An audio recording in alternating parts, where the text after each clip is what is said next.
Hello friends, now we'll be discussing Class 8 NCERT Science Chapter number 2 Microorganisms Friend and Foe. We have seen several kinds of plants and animals. आपने कई प्रकार के पेड़ पौधे और जानवर देखे होंगे. However, there are other living organisms around us which we normally cannot see. हालांकि पेड़ पौधों के अलावा और जानवरों के अलावा भी कई लिविंग ऑर्गेनिजम्स हैं हमारे आसपास जिनको हम देख नहीं सकते. These are called micro organisms और माइक्रोब्स. इनको हम माइक्रो ऑर्गेनिजम्स या माइक्रोब्स कहते हैं. For example, you might have observe that during the rainy season moist bread gets spoiled and its surface gets covered with greyish white patches. तो उदाहरण के लिए आपने देखा होगा कि बारिश के मौसम में ब्रेड जो है वो खराब हो जाती है और उसके सरफेस के ऊपर ग्रेइश वाइट पैचेस बन जाते हैं. Observe these patches through a magnifying glass. इन पैचेस को मैग्नीफाइंग ग्लासेस से देखें. You will see tiny black rounded structures. Do you know what these structures are and where do they come from? तो आप जब इस खराब ब्रेड को मैग्नीफाइंग ग्लास से देखेंगे या माइक्रोस्कोप से देखेंगे तो आप छोटे छोटे ब्लैक राउंडेड स्ट्रक्चर्स दिखेंगे आपको. तो क्या आपको पता है कि ये स्ट्रक्चर्स क्या है और ये कहाँ से आते हैं? आगे हम देखते हैं. Water and soil are full of tiny organisms, though not all of them fall into the category of microbes. तो पानी में और मिट्टी में बहुत सारे माइक्रो ऑर्गेनिजम्स होते हैं, लेकिन उनमें से हर कोई माइक्रोब्स नहीं कहलाता. These microorganisms or microbes are so small in size that they cannot be seen with unaided eye. तो ये माइक्रो ऑर्गेनिजम्स या माइक्रोब्स इतने छोटे हैं कि वो हमें बिना किसी माइक्रोस्कोप या मैग्नीफाइंग ग्लास की मदद से हमको नहीं दिख सकते हैं. Some of these such as fungus that grows on bread can be seen with a magnifying glass. इनमें से कुछ जो कि ब्रेड पे फंगस की तरह उगता है वो मैग्नीफाइंग ग्लास की मदद से देखा जा सकता है. Others can not be seen without the help of a microscope. दूसरे जो है वो बिना माइक्रोस्कोप की मदद से देखे नहीं जा सकते. That is why these are called micro organisms और माइक्रोब्स. तो इसीलिए ये माइक्रोब्स या माइक्रो ऑर्गेनिजम्स कहलाते हैं क्योंकि ये बिना माइक्रोस्कोप की मदद से देखे नहीं जा सकते. अब माइक्रो ऑर्गेनिजम्स जो हैं वो बैक्टीरिया हैं, फंजाई हैं, प्रोटोजोआ हैं, एल्गी हैं और वायरसेस हैं. Micro organisms are classified into following major groups. These are bacteria, fungi, protozoa and some algae. तो ये आप माइक्रोस्कोपिक इमेजेस देख रहे हैं, ये बैक्टीरिया हैं, ये एल्गी हैं, ये प्रोटोजोन्स है जिसमें अमीबा और पैरामीशियम है. एल्गी में क्लेमाइडोमोनास और स्पायरोगायरा है. फंजाई में ब्रेड मोल्ड, पेनिसिलियम और एस्परजिलस है. Viruses are also microscopic but are different from other micro organisms. तो वायरसेस भी माइक्रोस्कोपिक होते हैं, हम उनको नेकेड आई से नहीं देख सकते हैं, पर ये दूसरे माइक्रो ऑर्गेनिज्म से अलग होते हैं. They however reproduce only inside the cells of the host organisms which may be a bacterium, plant और एनिमल. तो वायरसेस जो हैं वो रिप्रोड्यूस सिर्फ एक होस्ट ऑर्गेनिज्म के अंदर ही कर सकते हैं, या वो बैक्टीरिया के अंदर रिप्रोड्यूस कर सकते हैं या प्लांट या एनिमल सेल के अंदर रिप्रोड्यूस कर सकते हैं. Common ailments like cold influenza flu and most coughs are caused by viruses. तो कुछ कॉमन बीमारियां जैसे कि सर्दी, खांसी, इन्फ्लुएंजा जो है वो वायरस के कारण होती है. Serious diseases like polio and chicken pox are also caused by viruses. कुछ सीरियस बीमारी जैसे पोलियो और चिकन पॉक्स भी वायरसेस के कारण होती है. Diseases like dysentery and malaria are caused by protozoans. तो कुछ बीमारियां जैसे डिसेंट्री और मलेरिया जो है वो प्रोटोजोन्स के कारण होती है. Typhoid and tuberculosis are bacterial diseases. Typhoid और टीबी जो है वो बैक्टीरिया के कारण होती है. यहाँ पे आप वायरसेस का स्ट्रक्चर देख रहे हैं. अब हम देखेंगे where do micro organisms live. Micro organisms में भी single celled like bacteria, some algae और प्रोटोजोआ और multi cellular such as many algae and fungi. तो माइक्रो ऑर्गेनिज्म जो होते हैं वो सिंगल सेल्ड भी हो सकते हैं जैसे बैक्टीरिया या कुछ एल्गी और प्रोटोजोआ, और मल्टी सेलुलर भी हो सकते हैं जैसे एल्गी और fungi. They live in all types of environment ranging from ice cold climate to hot springs and desert to marshy lands. तो माइक्रो ऑर्गेनिजम्स जो हैं बहुत ही वास्ट स्पेक्ट्रम है उनका जहाँ वो मिलते हैं. वो आइस कोल्ड क्लाइमेट से लेकर हॉट स्प्रिंग्स तक मिल सकते हैं और रेगिस्तान से लगा के मार्शी लैंड्स तक मिल सकते हैं. They are also found inside the bodies of animals including humans. तो माइक्रो ऑर्गेनिजम्स जो है एनिमल्स की बॉडीज में भी मिलते हैं जैसे कि humans. Some micro organisms grow on other organisms while others exist freely। तो कुछ माइक्रो ऑर्गेनिजम्स ऐसे होते हैं जो दूसरे ऑर्गेनिजम्स की बॉडी में उगते हैं, और कुछ ऐसे होते हैं जो कि फ्रीली एग्जिस्ट करते हैं। Micro organisms around us, micro organisms play an important role in our lives. Some of them are beneficial in many ways, whereas some others are harmful and cause diseases। तो micro organism जो है हमारे जीवन के लिए बहुत ही ज़रूरी है। वो हमें कई तरीके से मदद करते हैं, लेकिन उनमें से कुछ हमें बीमारियां भी कर सकते हैं, उनमें से कुछ हमें बीमार भी कर सकते हैं। Friendly micro organisms, micro organisms are use for various purposes. तो जो फ्रेंडली माइक्रो ऑर्गेनिजम्स हैं उनको हम रोज़मर्रा की ज़िंदगी में अलग अलग चीज़ों के लिए इस्तेमाल करते हैं। They are used in preparation of curd, bread and cake. तो माइक्रो ऑर्गेनिजम्स जो हैं वो दही, ब्रेड और केक बनाने में काम आते हैं। Micro organisms have been use for production of alcohol since ages. तो माइक्रो ऑर्गेनिज्म जो है उनके कारण, उनकी मदद से हम अल्कोहल भी बनाते हैं। They are also use in cleaning up of environment. तो माइक्रो ऑर्गेनिज्म जो है वातावरण को साफ रखने में भी मदद करते हैं। For example the organic waste, vegetable peels, remains of animals faeces etcetera are broken down into harmless and usable substance by bacteria. तो उदाहरण के लिए कुछ ऑर्गेनिक वेस्ट जैसे बची सब्जियों के छिलके, जानवरों के अवशेष, फीसेस, इन सबको माइक्रो ऑर्गेनिज्म जो है हार्मलेस और यूजेबल सब्सटेंस में कन्वर्ट करते हैं। Bacteria are also used in preparation of medicine. तो बैक्टीरिया की मदद से हम अलग अलग दवाइयाँ भी बनाते हैं। In agriculture they are use to increase soil fertility by fixing nitrogen. तो एग्रीकल्चर में जो है खेती में माइक्रो ऑर्गेनिजम्स जो हैं मिट्टी की फर्टिलिटी बढ़ाते हैं नाइट्रोजन फिक्स करके। अब हम इनको डिटेल में देखेंगे। Making of curd and bread, milk is turn into curd by bacteria. तो दूध जो है वो दही में एक बैक्टीरिया की मदद से कन्वर्ट होता है। Curd contain several micro organisms, दही में कई सारे माइक्रो ऑर्गेनिजम्स होते हैं। Of these the bacterium lactobacillus promotes the formation of curd. तो ये जो कई माइक्रो ऑर्गेनिजम्स जो दही में मिलते हैं इनमें से एक है लैक्टोबैसिलस, जो कि दही बनने में मदद करता है। It multiplies in milk and converts it into curd. तो लैक्टोबैसिलस जो है दूध में मल्टीप्लाई करता है और उसको दही बनने में मदद करता है। Bacteria are also involve in the making of cheese, pickles and many other food items. तो बैक्टीरिया जो है वो चीज़ बनाने में भी मदद करता है, अचार बनाने में भी मदद करता है और दूसरे फूड आइटम्स बनाने में भी मदद करता है। An important ingredient of rava, sooji, idlis and bhatura is curd. तो रवा, इडली और भटूरे में इस्तेमाल किए जाने वाला एक इंग्रेडिएंट है दही। Bacteria and yeast are also helpful for fermentation of rice, idli and dosa batter. तो बैक्टीरिया और यीस्ट जो है उसकी मदद से हम जो इडली बनाते हैं और जो डोसा बनाते हैं उसके बैटर को फर्मेंट कर सकते हैं। Yeast reproduces rapidly and produces carbon dioxide during respiration. तो यीस्ट जो है वो बहुत जल्दी मल्टीप्लाई करता है और रेस्पिरेशन जब करता है तो उससे कार्बन डाइऑक्साइड बनता है। Bubbles of the gas fill the dough and increase its volume. तो ये जो रेस्पिरेशन से कार्बन डाइऑक्साइड निकली, ये कार्बन डाइऑक्साइड डो में भर जाती है और उसका वॉल्यूम बढ़ा देती है। This is the basis of use of yeast in the baking industry for making breads, pastries and cakes. तो ये जो गैस रिलीज होती है जिसके कारण वॉल्यूम बढ़ जाती है, इसीलिए यीस्ट को बेकिंग इंडस्ट्री में इस्तेमाल किया जाता है ब्रेड, पेस्ट्री और केक बनाने के लिए। यहाँ पे आप देखेंगे ये मैदा है, इसमें हमने यीस्ट पाउडर डाला और थोड़ी देर बाद ये मैदा जो है इसका लेवल जो है वो रेज हो गया। Commercial use of micro organisms, microorganisms are used for large scale production of alcohol, wine and acetic acid और vinegar। तो माइक्रो ऑर्गेनिज्म जो हैं अल्कोहल बनाने में काम आते हैं, वाइन बनाने में काम आते हैं और विनेगर यानी कि एसिटिक एसिड बनाने में काम आते हैं। Yeast is use for commercial production of alcohol and wine. तो अल्कोहल और वाइन के लिए कमर्शियली हम यीस्ट यूज़ करते हैं।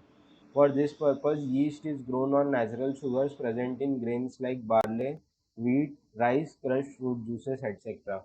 तो अल्कोहल बनाने के लिए जो है यीस्ट को ऐसे सब्सटेंसेस में ऐड कर दिया जाता है जिसमें नेचुरल शुगर्स होती हैं, जैसे कि वीट, बार्ले और राइस और क्रश्ड फ्रूट जूसेस।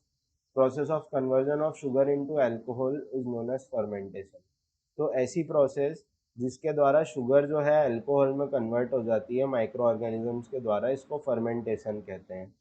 फर्मेंटेशन जो है लुई पास्चर ने डिस्कवर किया था in year 1857। Medicinal use of micro organisms.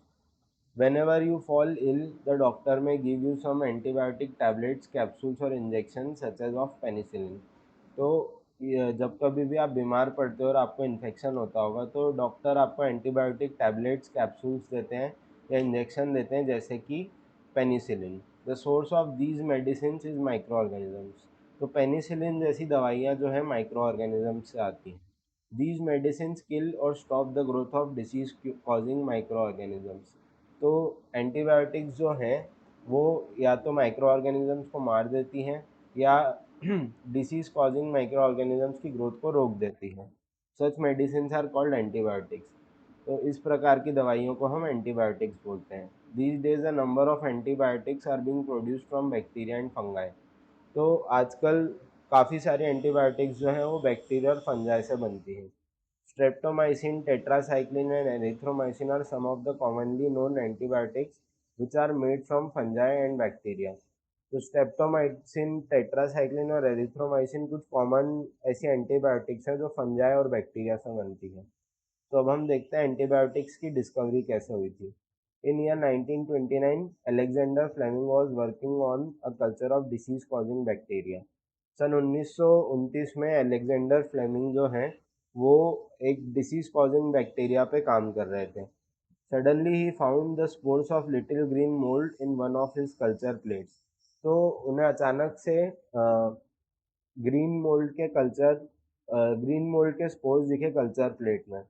He observe that the presence of mold prevented the growth of bacteria. तो उन्होंने देखा कि जिस प्लेट में बैक्टीरिया का कल्चर था और उस पर स्पोर्स आके गिर गए, तो ये जो स्पोर्स हैं इसके कारण बैक्टीरिया की ग्रोथ रुक गई। In fact it also killed many of this bacterias. From this the mould penicillin was prepared. तो उन्होंने ये देखा कि ये जो स्पोर्स आके गिरे इस कल्चर प्लेट के ऊपर, इनसे बैक्टीरिया की ग्रोथ ना सिर्फ रुकी बल्कि कई बैक्टीरिया मर भी गए। तो इस जो ग्रीन मोल्ड था इससे पेनिसिलिन बनाया गया था। The antibiotics are manufactured by growing specific micro organisms and are use to cure a variety of diseases. तो ये जो एंटीबायोटिक्स हैं इनको बनाने के लिए कुछ स्पेसिफिक माइक्रो ऑर्गेनिजम्स को उगाया जाता है और इन एंटीबायोटिक्स को वैरायटी ऑफ डिसीजेस के लिए यूज़ किया जाता है।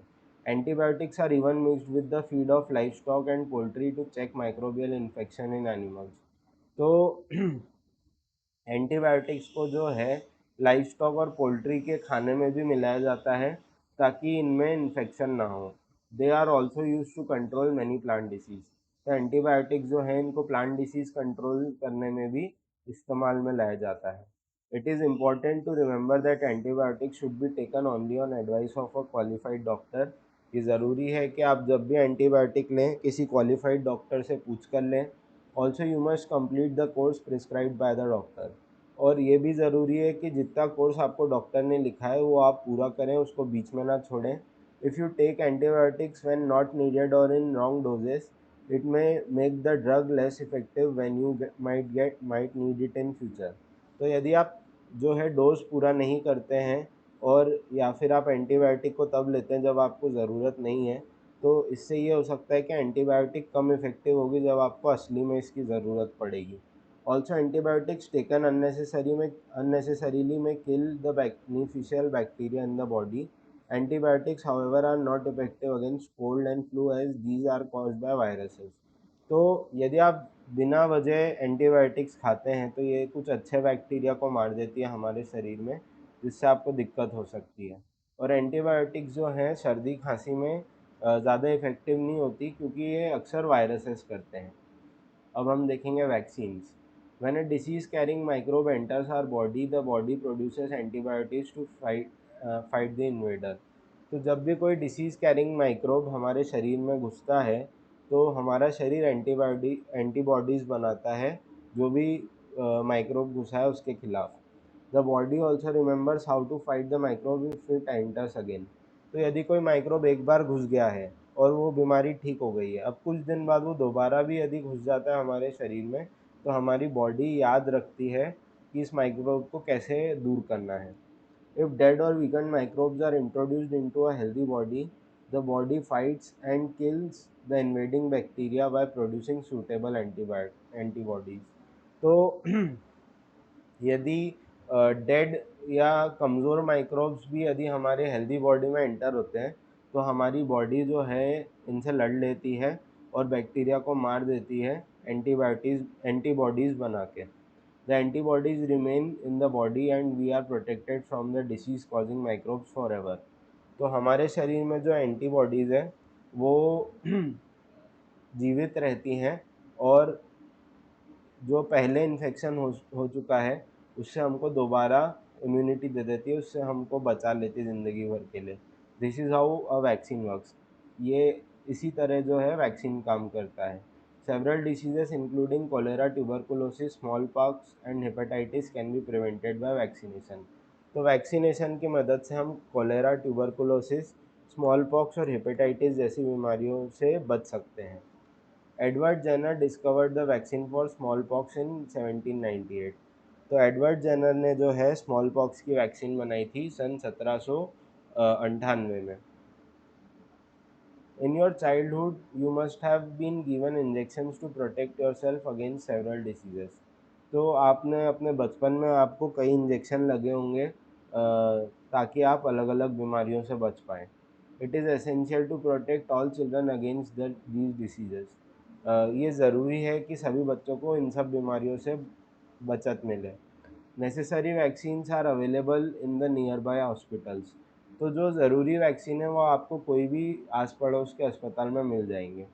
You might have seen the advertisement on TV and newspaper regarding protection of children against polio under the pulse polio programme. तो आपने वैक्सीन का एक एडवर्टीजमेंट देखा होगा जिसमें पल्स पोलियो प्रोग्राम के अंतर्गत बच्चों को पोलियो ड्रॉप्स दी जाती हैं। Polio drops given to children are actually a vaccine. तो ये जो पोलियो ड्रॉप्स बच्चों को दी जाती है असल में एक वैक्सीन है। A worldwide campaign against smallpox has finally led to its eradication from most parts of the world. तो स्मॉल पॉक्स के खिलाफ जो है एक मुहिम छेड़ी गई थी, एक आंदोलन किया गया था पूरी दुनिया में जिसके कारण स्मॉल पॉक्स जो है वो दुनिया के अधिकतर हिस्सों से ख़त्म हो गया है। These days, vaccines are made on a large scale from microorganisms to protect humans and other animals from several diseases. आज की तारीख में जो है वैक्सीन को बड़े तौर पे बड़े पैमाने पे बनाया जा रहा है अलग अलग माइक्रो ऑर्गेनिज्म से, ताकि इंसान और अलग अलग जानवर जो हैं वो बीमारियों से बच पाएँ। अब हम एक और फंक्शन देखेंगे माइक्रोब्स का, increasing soil fertility. Some bacteria are able to fix nitrogen from atmosphere to enrich soil with nitrogen and increase its fertility. तो जैसे कि आप जानते ही होंगे कि पेड़ जो हैं वो नाइट्रोजन को एब्जॉर्ब नहीं कर पाते हैं, तो ये काम कुछ बैक्टीरिया करते हैं जो कि मिट्टी में रहते हैं और पेड़ों की जड़ों से जुड़े रहते हैं। तो कुछ बैक्टीरिया जो हैं नाइट्रोजन को एटमॉस्फेयर से एब्जॉर्ब करते हैं और सॉइल को एनरिच करते हैं नाइट्रोजन से और उसकी फर्टिलिटी बढ़ाते हैं। These microbes are commonly called biological nitrogen fixers. तो ऐसे माइक्रोब्स को हम बायोलॉजिकल नाइट्रोजन फिक्सर्स कहते हैं। ये आप फिगर में देख रहे हैं, nitrogen fixing cyanobacteria, blue green algae. Cleaning the environment. You often see large amounts of dead organic matter in the form of decaying plants and sometimes dead animals on the ground. आपने जो है कई बार जो है बहुत ही ज़्यादा मात्रा में डेड ऑर्गेनिक मैटर देखा होगा, सड़े हुए मरे हुए जानवर या पत्तियां जो कि ज़मीन में फैली हुई हैं और कभी कभी जानवरों के अवशेष भी। You find that they disappear after some time. आपने देखा होगा कि यदि उनको ऐसे ही छोड़ दो तो वो कुछ समय में अपने आप गायब हो जाते हैं। This is because the micro organisms decompose dead and organic waste of plants and animals converting them into simpler substances. तो ऐसा इसलिए हो पाता है क्योंकि माइक्रो ऑर्गेनिजम्स जो हैं वो dead organic waste of plant and animal को डिकम्पोज कर देते हैं और उनको सिंपल सब्सटेंस में बना देते हैं और ये गायब हो जाते हैं। These substances are again used by other plants and animals. तो ये जो सिंपल सब्सटेंस बने हैं ये दूसरे प्लांट्स और एनिमल्स इस्तेमाल कर लेते हैं। Thus, microorganisms can be used to degrade the harmfully and smelly substances and thereby clean up the environment. तो माइक्रो ऑर्गेनिजम्स जो हैं वो ये हार्मफुल स्मेली सब्सटेंस को डिग्रेड कर देते हैं और एनवायरनमेंट को क्लीन कर देते हैं। अब हम देखेंगे कुछ harmful micro organisms. Micro organisms are harmful in many ways. Micro organisms जो हैं वो हमें नुकसानकारी होते हैं कई तरीक़ों से। Some of the micro organisms cause diseases in human beings, plants and animals. कई माइक्रो ऑर्गेनिजम्स जो हैं वो इंसानों में, पेड़ पौधों में और जानवरों में बीमारियां करते हैं। Such disease causing micro organisms are called pathogen. ऐसे माइक्रो ऑर्गेनिज्म जो बीमारियां पैदा करते हैं इनको पैथोजेंस कहते हैं। सब micro organism spoil food, clothing and leather. कई माइक्रो ऑर्गेनिज्म ऐसे होते हैं जो खाना खराब कर देते हैं या कपड़े खराब कर देते हैं, लेदर खराब कर देते हैं। Disease causing micro organisms in humans. Pathogens enter our body through air we breathe, the water we drink और द फूड वी ईट। तो पैथोजेंस जो हैं हमारे शरीर में जो हवा हम लेते हैं उससे घुसते हैं, या जो पानी पीते हैं, या जो खाना खाते हैं। They can also get transmitted by direct contact with an infected और कैरीड बाय एन एनिमल। तो ये जो हैं ये किसी बीमार व्यक्ति से भी हम तक पहुंच सकते हैं, या ऐसे व्यक्ति से पहुंच सकते हैं जो इन्फेक्शन कैरी कर रहा है, या फिर किसी जानवर से भी पहुंच सकते हैं। Microbial diseases that can spread from an infected person to a healthy person through air, water, food or physical contact are called communicable diseases. तो ऐसी बीमारियां जो कि माइक्रोब्स करते हैं, जो कि एक इन्फेक्टेड व्यक्ति से एक हेल्दी व्यक्ति तक एयर, वाटर, फूड या फिजिकल कांटेक्ट से फैलती है, उसको कम्युनिकेबल डिसीजेस कहते हैं। Example of such diseases include cholera, common cold, chicken pox and tuberculosis. तो इनके कुछ उदाहरण हैं कॉलेरा, सर्दी खांसी, चिकन पॉक्स और tuberculosis. When a person suffering from common cold sneezes, fine droplets of moisture carrying thousands of viruses are spread in air. तो जब भी कोई इन्फेक्टेड पर्सन छींकता है, जिसको सर्दी खांसी वो छींकता है, तो फाइन ड्रॉपलेट्स जो हैं वो उसकी छींक से रिलीज होते हैं और हवा में फैल जाती हैं, जिसमें हज़ारों में वायरस होते हैं। द वायरस में enter the body of healthy person while breathing and cause infection. तो ये जो छींक से जो वायरस वायरस स्प्रेड हुआ एयर में, ये दूसरा व्यक्ति जब सांस लेता है तो उसकी सांस के साथ उसके शरीर में चले जाते हैं। We should keep a handkerchief on the nose and mouth while sneezing. It is better to keep a distance from infected person. तो हमें छींकते वक्त जो है अपने साथ अपने मुंह पे रुमाल रख लेना चाहिए और इन्फेक्टेड व्यक्तियों से हमें दूर रहना चाहिए। There are some insect and animals which act as carriers of disease causing microbes.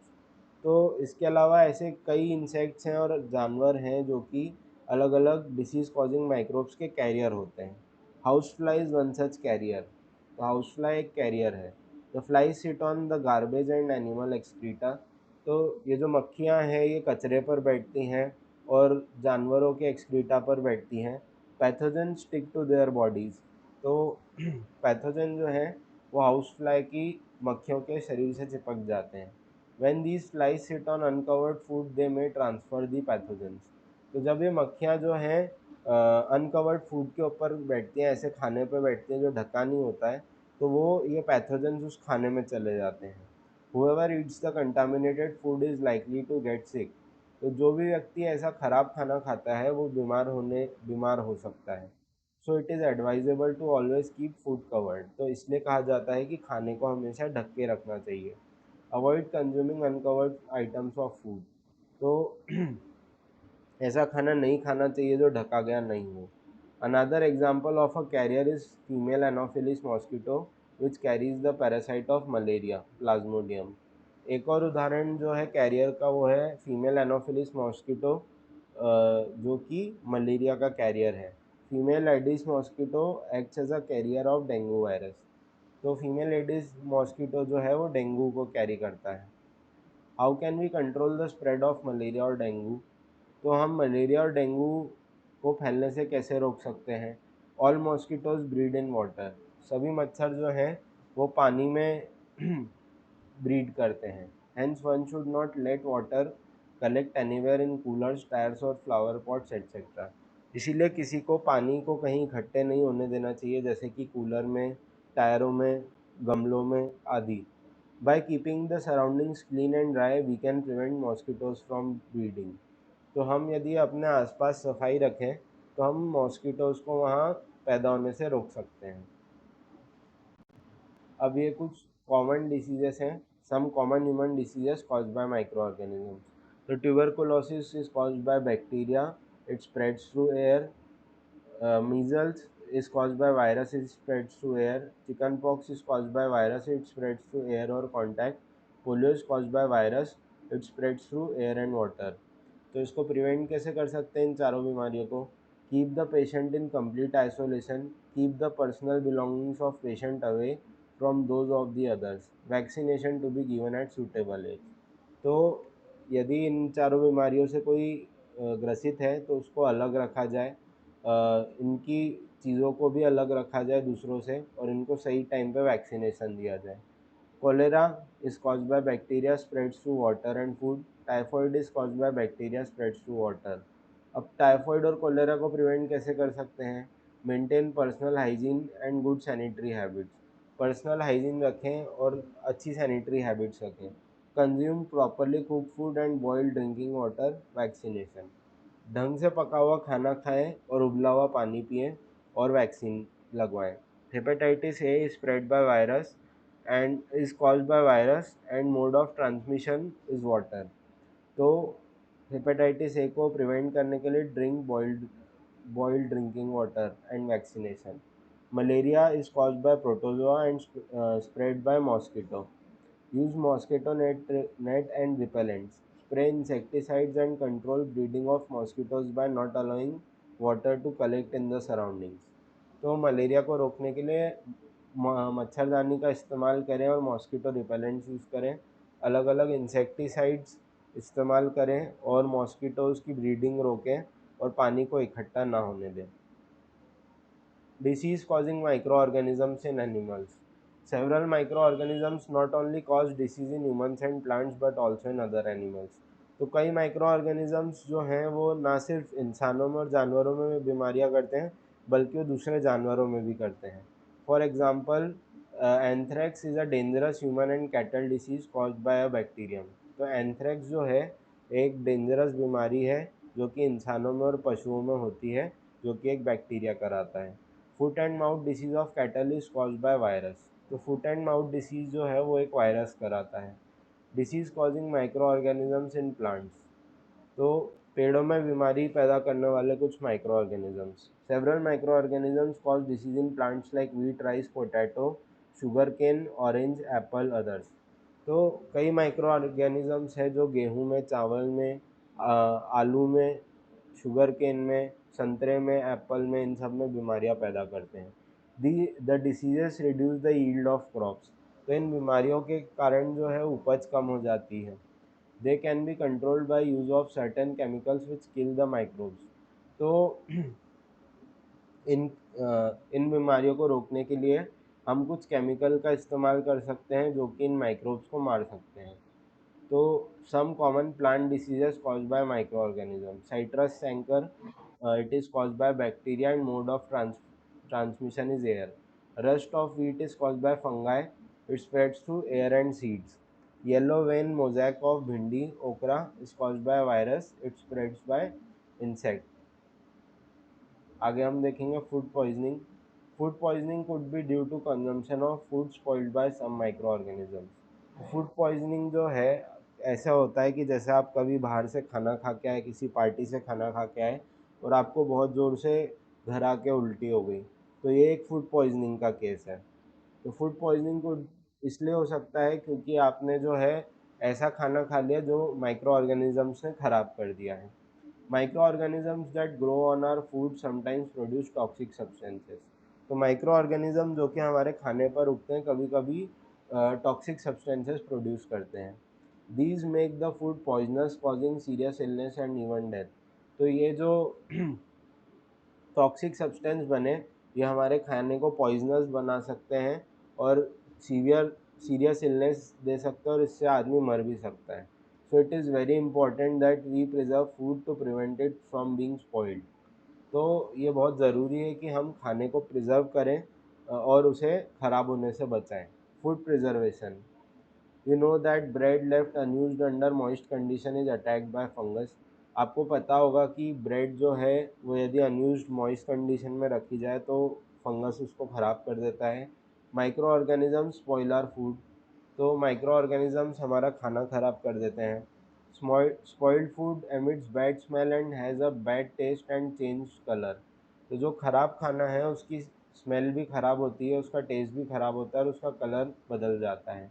Is spoiling of food a chemical reaction, तो क्या जो ये खाना ख़राब होता है ये क्या एक केमिकल रिएक्शन है, हम आगे देखेंगे।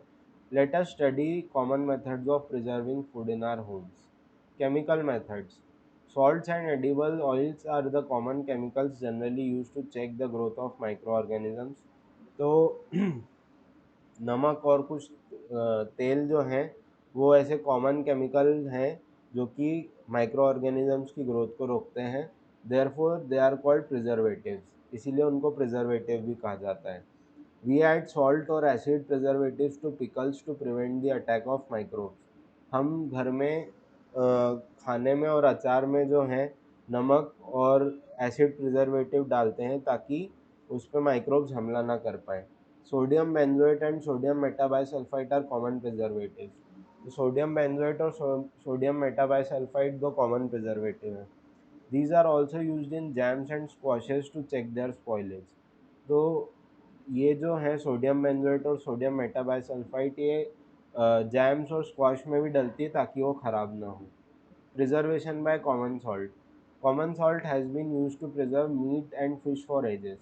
तो नमक जो है वो मीट और फिश को प्रिजर्व करने के लिए सालों से काम में लिया जाता है।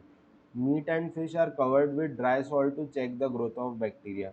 तो मीट और फिश के ऊपर जो है नमक की परत बिछा दी जाती है जिसके कारण बैक्टीरिया नहीं उगते उसमें। Salting is also use to preserve amla, raw mangoes, tamarind etcetera. तो नमक जो है आंवला और कच्ची केरी और इमली को बचाने के भी काम आते हैं। Preservation by sugar, jams, jellies and squashes are preserve by sugar. तो जैम, जेली और स्क्वाश जो है उसको प्रिजर्व करने के लिए शक्कर भी काम में ली जाती है। Sugar reduces the moisture content which inhibits the growth of bacteria which spoil the food. तो शक्कर जो है वो इन सब का मॉइस्चर कंटेंट कम कर देती है जिसके कारण बैक्टीरिया आसानी से उग नहीं पाते। Preservation by oil and vinegar, तो तेल और सिरका जो है उससे preservation. Use of oil and vinegar prevent spoilage of pickles because bacteria can not live in such an environment. तो तेल और सिरका जो होता है उससे अचार को प्रिजर्व करने में काम में लिया जाता है क्योंकि बैक्टीरिया ऐसे एनवायरनमेंट में उग नहीं पाते हैं। Vegetables, fruits, fish and meat are often preserve by this method. तो सब्जियां, फल, फिश और मीट जो है वो ऑयल और विनेगर से प्रिजर्व करते हैं। Heat and cold treatments, you must have observed your mother boiling milk before it is stored और यूज। तो आपने घर पे देखा होगा कि दूध को जो है उबाला जाता है स्टोर करने से पहले। Boiling kills many micro organisms, तो उबालने के कारण क्या होता है कि कई माइक्रो ऑर्गेनिजम्स मर जाते हैं। Similarly we keep our food in the refrigerator, इसी तरह हम अपना खाना जो है वो रेफ्रिजरेटर में रखते हैं। क्यों? क्योंकि low temperature inhibits the growth of microbes. तो कम टेम्परेचर जो है वो माइक्रोब्स की ग्रोथ रोकता है। Why does the milk that comes in packets not spoiled, तो ऐसा क्यों है कि जो पैकेट्स में दूध आता है वो ख़राब नहीं होता। Elders told me that the milk is pasteurised, तो बड़े कहते हैं कि मिल्क जो है वो पास्चराइज्ड है। अब पास्चराइजेशन क्या होता है? Pasteurized milk can be consumed without boiling as it is free from harmful microbes। तो पास्चराइज्ड दूध जो होता है उसको बिना उबाले पिया जा सकता है क्योंकि उसमें हार्मफुल माइक्रोब्स नहीं होते हैं। अब हम देखते हैं पास्चराइजेशन होता कैसे है।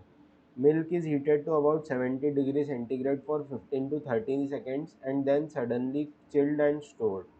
तो दूध जो है उसको 70 डिग्री सेंटीग्रेड पर 15 से 30 सेकंड के लिए रखा जाता है और फिर एकदम जल्दी से उसको ठंडा कर दिया जाता है और स्टोर कर दिया जाता है. By doing so it prevents the growth of microbes. ऐसा करने से दूध में माइक्रोब्स की ग्रोथ रुक जाती है. This process was discovered by Louis Pasteur. इस ये प्रक्रिया जो है लुई पास्चर ने डिस्कवर की थी. इसको हम पास्चराइजेशन कहते हैं. Storage and packing. These days, dry fruits and even vegetables are stored in market in airtight packets to prevent the attack of microbes. तो आजकल ड्राई फ्रूट्स और सब्जियों को भी जो है मार्केट में एयर टाइट पैकेट्स में स्टोर सेल किया जाता है ताकि इसमें माइक्रोब्स ना उग पाए. अब हम देखेंगे nitrogen fixation. Bacterium rhizobium is involved in the fixation of nitrogen in leguminous plants pulses. तो राइजोबियम जो है वो नाइट्रोजन फिक्सेशन में काम आता है और वो लेगुमिनस प्लांट्स यानी कि पल्सेस की रूट्स में मिलता है.